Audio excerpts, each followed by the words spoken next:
Hi guys, so I have the before reading strategy of anticipation guides.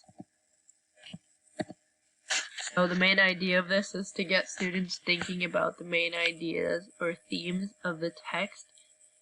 Students can also express their own opinions, thoughts, feelings before they start. It can also be used at the end of the lesson for a reflection, not just the beginning.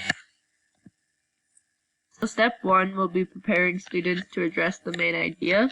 So making a statement that makes sense to the students and relates to everything that's going on in their worlds will help the students connect to what we will be going over.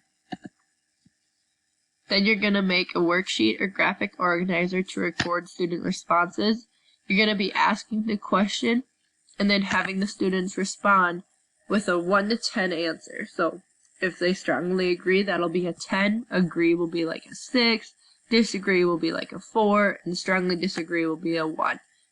And that'll be going over the statement. And then they can also explain why they chose that.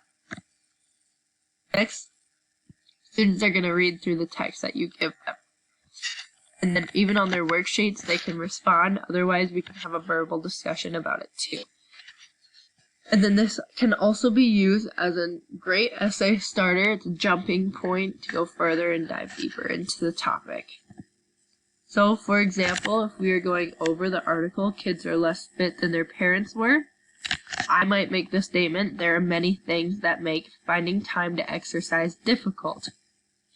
And then I will have the students record on their graphic organizer if they strongly agree, disagree, agree, or strongly agree. And then, why do you agree or disagree? A question asking them why they chose that response. So, next we're going to read through the article, kids are less fit than their parents were. And they're going to answer, do you still agree or disagree with this statement, and why?